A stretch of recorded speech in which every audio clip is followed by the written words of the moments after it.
और इस बीच एक और बड़ी खबर, जहां आफत बनकर बरस रही है बरसात। बारिश लगातार झमाझम होती हुई नजर आ रही है। राजस्थान में आफत बनकर बरस रही है बारिश और लगातार बारिश हो रही है। मूसलाधार बारिश से जलमग्न होती हुई नजर आई हैं सड़कें, तो खेतों में पानी भरने से फसलें खराब भी हो गई हैं। आपको बता दें कि किसानों के माथे पर अब चिंता की लकीरें हैं, क्योंकि जिस तरीके से मूसलाधार बारिश हो रही है लगातार और बाढ़ जैसे हालात अब देखने को मिल रहे हैं। और साथ ही आपको बता दें कि जो सड़कें हैं पूरी जलमग्न होती हुई नजर आ रही हैं अब, और इससे किसानों के चेहरे पर अब चिंता की लकीरें आ गई हैं। राजस्थान में आफत बनकर बरस रही है बारिश।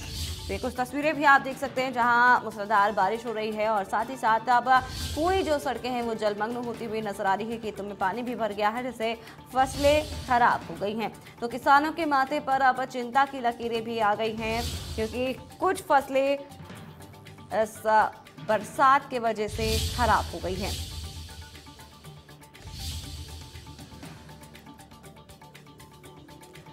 तो राजस्थान में आफत की बारिश बरस रही है, तो देख सकते हैं तस्वीरों में भी जहां सड़कें जो है जलमग्न होती हुई नजर आ रही है। पूरी सड़क स्विमिंग पूल बनती हुई नजर आ रही है और यहां पर यातायात प्रभावित हो रहा है। लोगों को परेशानियों का सामना करना पड़ रहा है। जो वाहन चालक है उनको भी काफी दिक्कतों का सामना करना पड़ रहा है। साथ ही साथ यहाँ पर घरों के अंदर भी पानी घुस रहा है। एक तरह से बाढ़ जैसे हालात अब देखने को मिल रहे हैं। यहाँ पर घरों के अंदर पानी घुस गया है, खेतों में पानी भर गया है, जिससे फसलें खराब हो गई हैं।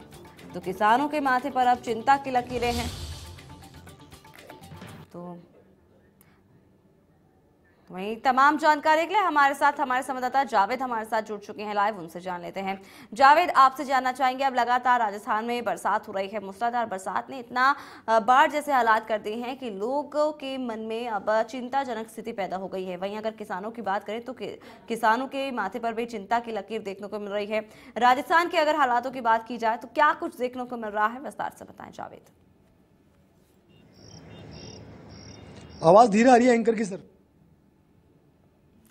जावेद, आपको आवाज पहुंच रही है? जावेद, आपको आवाज पहुंच रही है हमारी?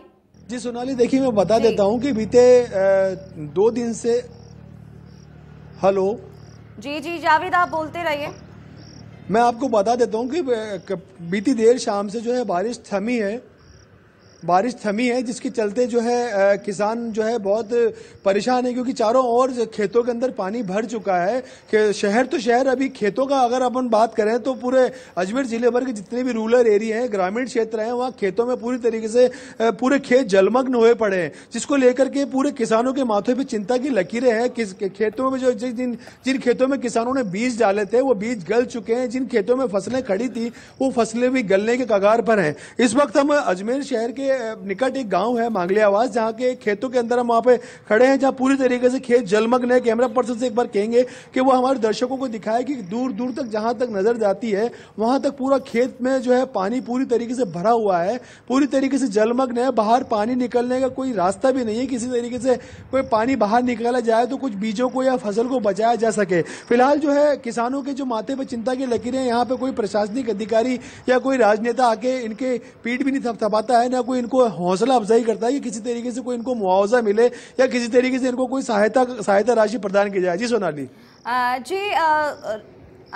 आपसे ये भी जानना चाहेंगे जावेद, जिस तरीके से लगातार बरसात हो रही है, सड़कें भी पूरी तरीके से जलमग्न होती हुई नजर आ रही है, यातायात में भी काफ़ी परेशानियों का सामना करना पड़ रहा है, उसको लेकर के क्या जानकारी है? क्योंकि कई जगह ऐसी भी है जहाँ पर कई रोड ऐसी भी है जहाँ पर गड्ढे भी हैं और गड्ढे पूरे लबालब भरते हुए नजर आ रहे हैं, जो हादसा का शिकार भी हो सकते हैं।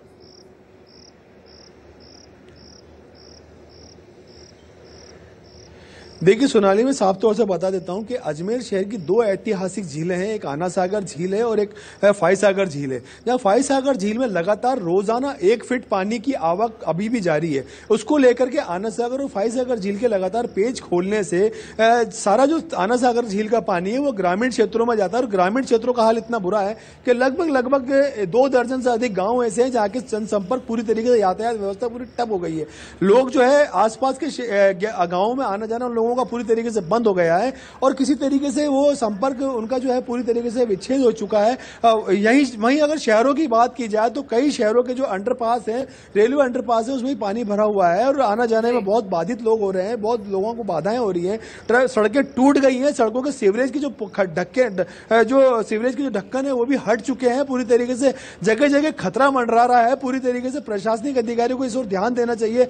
स्थानीय लोग बार बार शिकायतें कर रहे हैं कि किसी तरीके से ये रोडों को सही किया जाए, लेकिन अभी इस ओर कोई ध्यान नहीं दिया जा रहा है। शायद प्रशासनिक और राजनेताओं को इसका जो है बहुत खामियाजा उठाना पड़ सकता है। कभी भी भारी हादसा इसको लेकर के हो सकता है। जी सोनाली। जी जावेद, इस पूरी जानकारी के लिए बहुत बहुत शुक्रिया। तो आपने देखा कि लगातार अब बरसात हो रही है, इसी को लेकर हमारे साथ अब जोधपुर से ललित परिहार हमारे साथ जुड़ चुके हैं लाइव, उनसे जान लेते हैं। ललित, आपसे जानना चाहेंगे, अब लगातार बरसात हो रही है, वहीं अगर जोधपुर के हालातों की बात करें तो क्या कुछ देखने को मिल रहा है वहां पर ललित?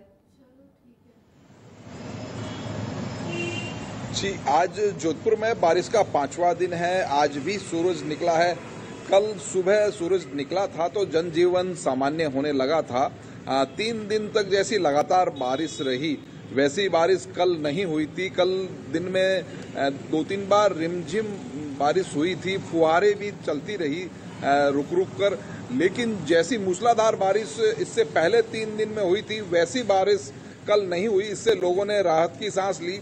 धूप भी निकली थोड़ी, सड़कें भी सूखी, पानी जहां भरा था ज्यादातर मुख्य मार्गों पर पानी उतर चुका है, लेकिन जहां पानी का भराव निचली बस्तियों में हो गया है, जो नीचे के इलाके में बसी हुई बस्तियां हैं, उनमें पानी की समस्या वैसी ही बनी हुई है जैसे कि कल हमने दिखाया था कि सूर सागर की गेवा गांव की पूरा पानी से घिरा हुआ है, लोगों के घरों में पानी भरा हुआ है। इसके अलावा जो आरटीओ ऑफिस के पास में न्यू रूपनजर कॉलोनी है, उसमें हमने दिखाया था कि सेना पहुंची थी और एनडीआरएफ पहुंचे थे और नावों से लोगों को रेस्क्यू किया गया। वहां भी अभी भी समस्या बनी हुई है। केंद्रीय जल शक्ति मंत्री गजेंद्र सिंह शेखावत कल जोधपुर पहुंच गए थे और ये जो प्रभावित इलाके हैं वहां का उन्होंने जायजा लिया था, अधिकारियों की मीटिंग भी ली थी।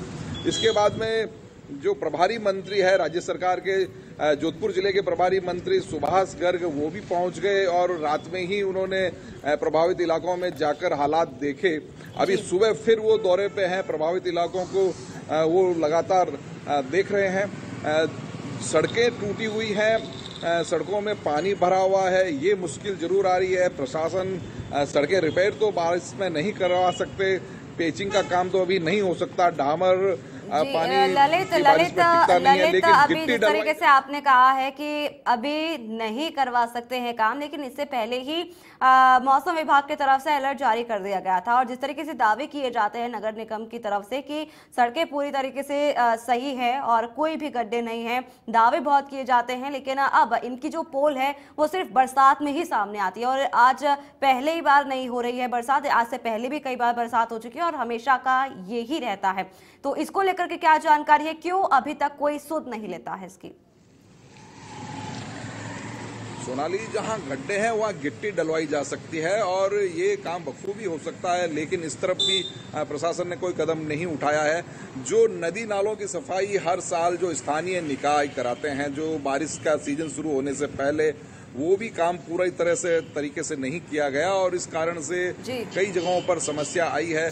जो कि एक खास हमने दिखाया भी था कि भैरव नाला है, भैरव नाले की सफाई में एक तरह से फॉर्मेलिटी की गई थी, कई जगह पे सफाई नहीं की गई, कई जगह जो कचरा है वो नाले के बाहर ही डाल दिया गया था और वो वापस बारिश आने पर कचरा नाले में गिर गया और वहां उसे अवरुद्ध कर दिया। तो इस तरह प्रशासन के जो काम में एक तरह से फॉर्मेलिटी ही की गई, औपचारिकता ही की गई, उसके कारण से भी बहुत सारी समस्याएं हैं। और जहां हमने दिखाया कि गेवा गांव, ये समस्या कई सालों से बनी हुई है, जो न्यू रूपनगर है वो समस्या कई सालों से बनी हुई है। तो इन जगहों के स्थायी समाधान अभी तक नहीं किए गए हैं, यहाँ पे ड्रेनेज सिस्टम बनाने का या कुछ ऐसा। जी बिल्कुल, तो इस पर अब